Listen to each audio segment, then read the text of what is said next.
बस रोखून विद्यार्थ्यांचे ठिय्या आंदोलन। वडाळी येथे त्रस्त विद्यार्थ्याने बस समोर केले ठिय्या आंदोलन। नांदुरा तालुक्यातील खेडेगावातील मुलीचा शैक्षणिक टक्का वाढवण्यासाठी शिक्षण विभाग सह शासन कार्य तत्पर असून शिक्षणासाठी मुलींना फ्री पास असल्यामुळे बस ही ग्रामीण भागातून विद्यार्थ्यांना वरदान ठरत आहे। मात्र एसटी महामंडळाच्या नियोजन शून्य कार्यामुळे काही जागी खाली बसेस तर काही ठिकाणी एसटी कमतरतेमुळे नागरिकांसह विद्यार्थ्यांना आंदोलन करावे लागत आहे। अशाच कारणामुळे रास्ता रोको आज दिनांक 8 सप्टेंबर रोजी सकाळी 7 वाजता नांदुरा तालुक्यातील वडाळी येथे विद्यार्थ्यांनी तब्बल 2 तास बस रोखून ठेवली।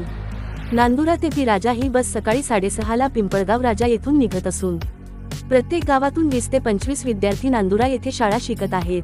वडाळी वडगाव धानोरा बो धानोरा खुर्द वसाडी बो वसाडी खुर्द वळती बो वळती खुर्द ज्ञानगंगापूर एवढ्या गावातील विद्यार्थी प्रचंड प्रमाणात नांदुरा येथे शिक्षण घेण्यासाठी जातात। मात्र खाजगी वाहनाची प्रचंड प्रमाणात भाडेवाढ केल्यामुळे स्थानिक नागरिकांची प्रचंड प्रमाणात बसमध्ये गर्दी होत असते।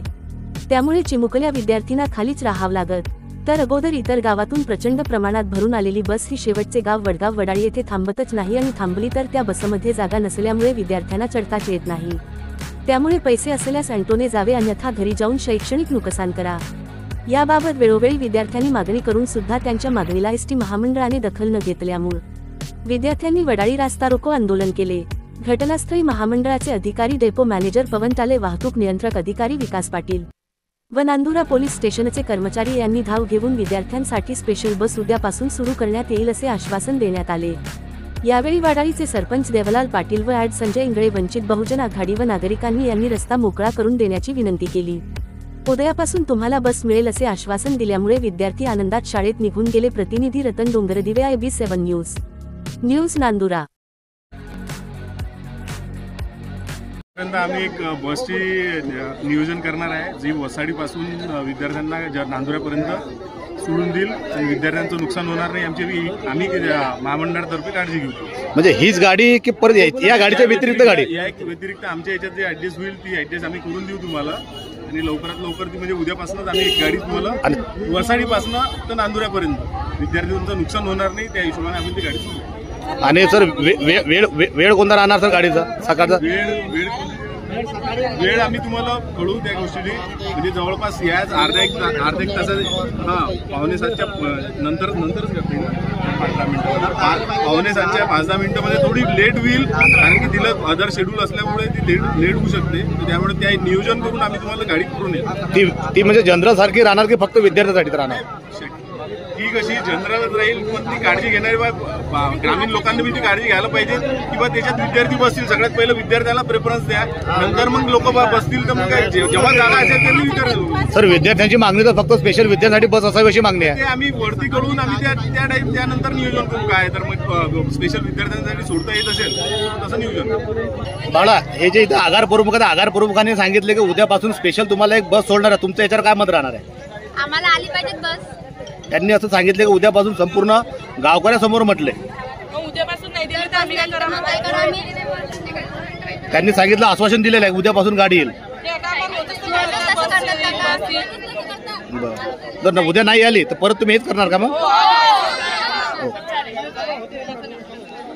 मी वंचित बहुजन तालुका उपाध्यक्ष ॲडव्होकेट संजय वामन इंगळे आहे। माझी ही जी बस आहे पिंपळगाववरून नांदुराला जाते, आणि पिंपळगाववरून जेवढे काही ज्ञानगंगापूर असेल, वडती असेल, धानोरा असेल आणि वडाळी, इथून हे मुली आणि सर्व मुलांना घेऊन जाते।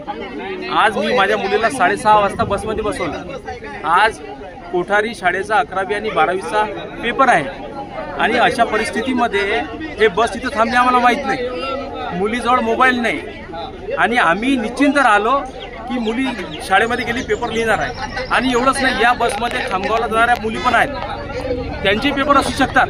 तर अशा परिस्थितीमध्ये या मुलींनी जी बस रोखलेली आहे, यांनी गावकऱ्यांनी सांगितलेलं आहे की यांनी याला निवेदन दिलेलं आहे अगोदर बससाठी।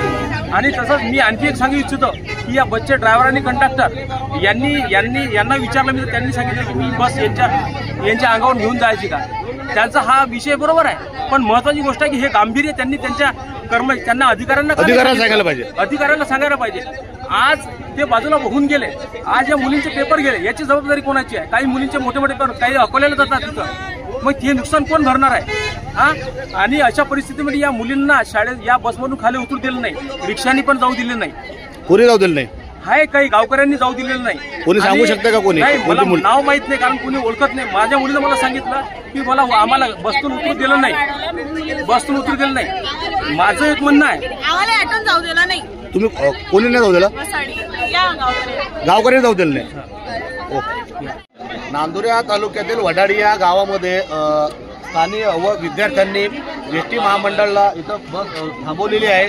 ही गाडी जी आहे पिंपळगाव राजा ते नांदुरा आली होती. याच्यामध्ये अगोदरच ही बस जी आहे हे पूर्ण भरलेली आहे आणि काही मुलांचा पेपर सुद्धा आहे अशी चर्चा चालू होती. तिथे पाहू शकता की वडाडी गावातील जनता व विद्यार्थी या ठिकाणी बसलेले आहेत.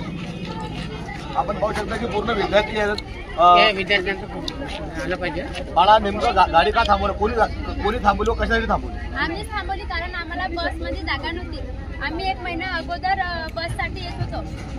माझं नाव प्राचीन सुभाष वक्ते. वडाळी येथे आम्ही 1 महिना अगोदर एसटी डेपो महामंडळात आलेला. 1 महिना अगोदर महामंडळमध्ये निवेदन दिलं होतं. त्याच्यानंतर त्यांनी काय सांगितलं? त्यांनी सांगितलं 300 सह्या आणा, त्याशिवाय आम्ही बस देतो. 300 सह्या कशाला होती एवढ्या लवकर? विद्यार्थ्यांना सांगितलं होतं की गावकऱ्यांना सांगितलं होतं? विद्यार्थ्यांच्या गावामध्ये किती विद्यार्थी असतील? आमच्या गावामध्ये आम्ही 50-60 विद्यार्थी बसने जाणार आहे. तर पाहू शकता की जे एस टी महामंडळाचे जे आगार प्रतिनिधी आहेत, आगार अधिकारी आहेत, यांनी त्यांना 300 सह्या सांगितल्या आणि गावामध्ये टोटली 50 ते 60 विद्यार्थिनी मुली आहेत. या ठिकाणी आपण पाहू शकतो की ह्या मुली पूर्ण बसलेल्या आहेत, इथे खाली पूर्ण बसलेल्या आहेत आणि तसेच गावकरी सुद्धा